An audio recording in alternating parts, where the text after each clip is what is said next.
Hey guys, Joe here. Welcome back to another episode of Minecraft on the RiffRaft server. Today, I'm starting off in a little water pond hole thing. And I'm gonna quickly swim on up here to show you that I'm at a new place. A never before seen on the internet place.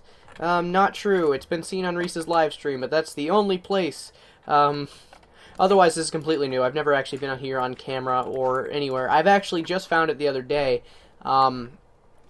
I was going on an exploring trip because sometimes, because like Minecraft and like YouTube and stuff is a huge part of my life, a lot of the times I just decide, okay, let's go on an adventure, and I start exploring land, and very rarely do I find like land that I just find breathtaking that I keep the coords for. Ironically enough, that's how I found the mountain that me and Reese are building Goliath at. That was just one of those things I came across while exploring, and I just had to write down the coords. And then when he came along and wanted to build a kingdom at a nice mountain, I was like, hey, let's do it there. So this is another one of those situations. I found this really, really nice mountain range over here. And it's sort of surrounded pretty much on all sides by water. Not on that side, though. It will continue on to land over there. But from all around here, it's surrounded by water and ocean. And, like, I have so many ideas of what I could do over here. I know I'm really spreading myself thin with all the projects I do with Goliath and Spawn and PvP Playground. It's just, I'd much rather have a bunch of different projects that I could go to at my, like, leisure than to be conflicted and stuck on one project that I may not be having a good time with one day. But as long as I have many different projects, it doesn't really get stale because I can always just switch to something else if I'm getting bored with something. So I'm thinking maybe like building a dock over here would be really cool. Just to get it started, I have no idea what I'm going to do over here. I mean, I can't say that. I have a slight idea, but I don't want to get into it because it may not be my final idea. But I want to build a dock over here. Mainly just because there's some islands over there and it'll be a place to keep boats. But mainly because I want to make this sort of like a seafaring like village maybe? I have no idea, but I want to build a dock, and that's what I'm going to do today. Give me a moment to step off camera and go collect some wood, because I'll need wood to make a dock, and I will see you when I get back. As you can see, Mr. Boomer was slain by zombie. I just want to let you guys all know right now. Moral of this video: do not AFK and go to the bathroom if you do not have protection. Always use protection, kids. So, fun fact, I'm not playing Minecraft right now.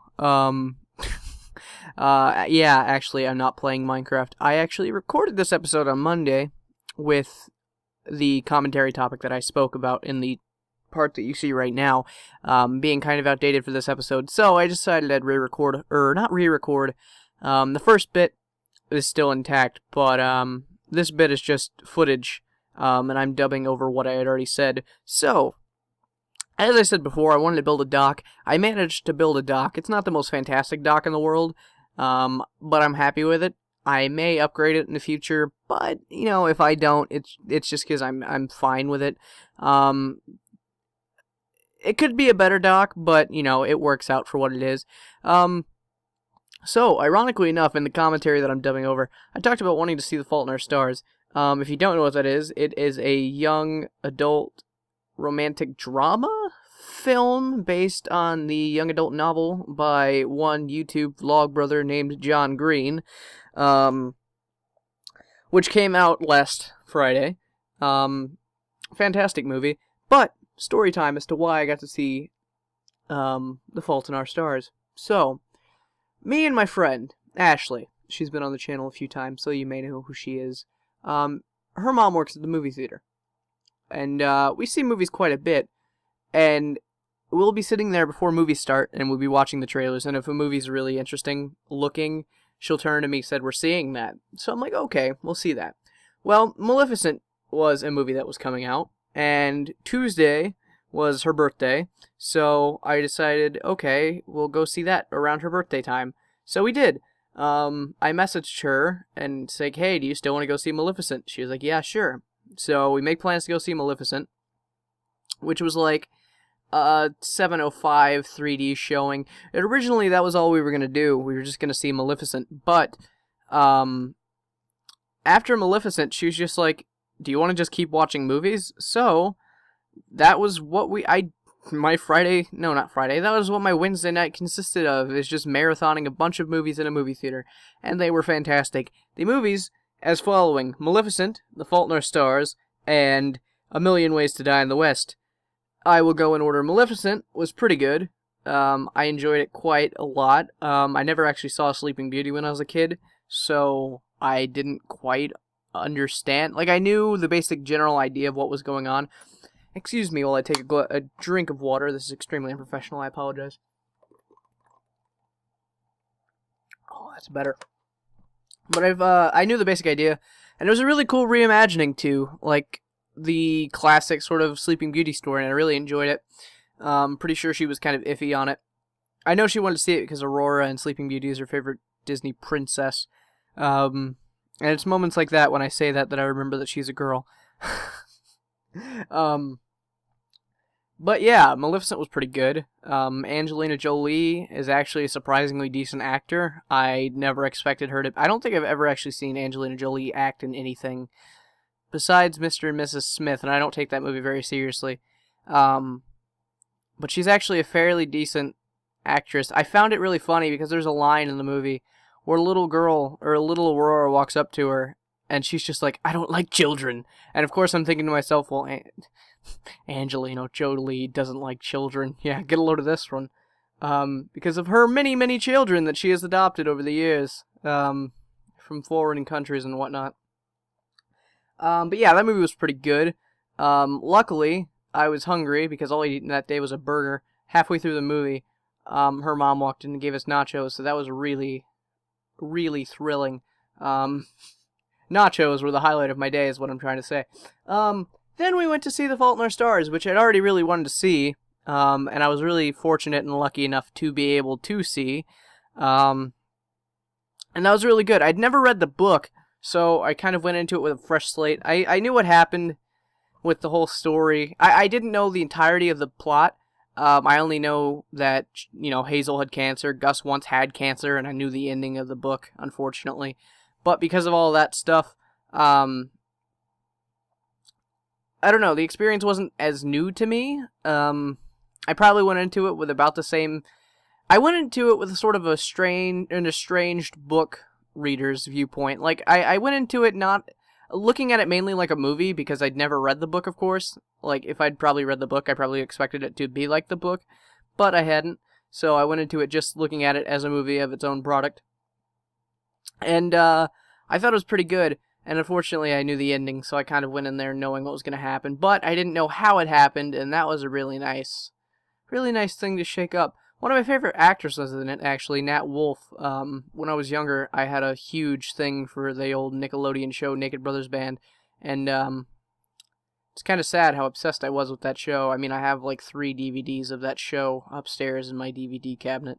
And to be honest, to this day, I could probably quote one of their old songs if I really tried hard enough. But I'm not going to, because that is quite embarrassing for the internet.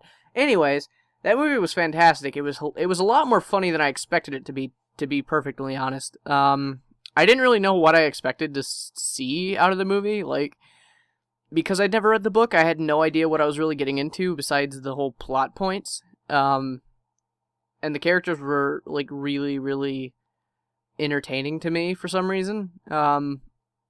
Hazel, even though she's like the main character, was kind of like my third favorite character behind Gus and Isaac, just because Gus and Isaac were so hilarious and Hazel was just kind of bland. But I'm assuming that's kind of what she was supposed to be. I'm guessing, because her character just kind of seemed all not depressed, but sort of accepting of what's going on, and kind of not so much worrying that she's gonna die, because she's accepted that she's gonna die, because she has cancer. But not so much that she's worrying about dying, but worrying about all the people around her when she dies, like what's she leaving behind exactly, and stuff like that. And that was kind of a kind of interesting take on it. It's actually the second cancer movie I've ever seen, and it was actually fairly decent for it's sad that cancer movies are kind of a genre nowadays. I mean, it's an intense story when you get down to it, but cancer, man, somebody's gonna die. Everybody dies in cancer. Not everybody, but a lot of people die in cancer movies, and that's sad. It's like the second worst thing to a dog dying is somebody dying to cancer. Like, that's a terrible freaking way to die. or person, or thing to die. I don't care. Dying is not nice. Go dye your hair, dye a t-shirt. Just don't die in real life. That sucks. But The Fault in Our Stars was fantastic.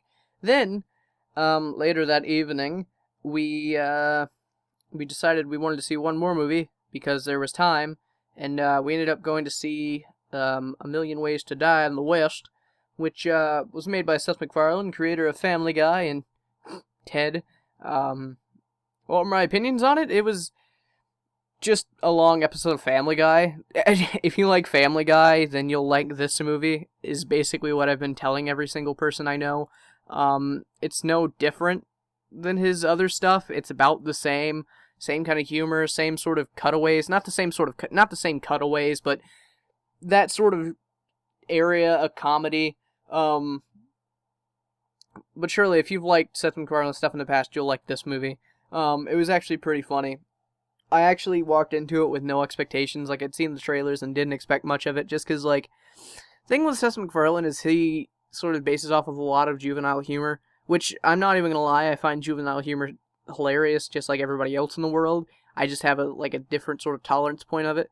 But I expected it to be a lot worse than it was, but it was really good. Because of, like, Family Guy and things that he writes and directs and produces, like, I kind of forget sometimes that Seth MacFarlane is actually a really, really good actor, and that I shouldn't underestimate him, because Seth MacFarlane is a really honestly talented actor. And he's fantastic at what he does when it comes to laughing, and he's a pretty normal guy for the most part, besides his comic genius, if you will. And yeah, A Million Ways to Die in the West was pretty good. It was just, like I said, it was Family Guy, but an hour and a half. So yeah, that pretty much wrapped up that day. Monday, I'm going back to the movie theater to see Doctor Who in theaters. Freaking awesome. Part of this super cool event. And yeah, that about wraps up this episode because I'm running out of time. And I will talk to you guys next time. Bye-bye.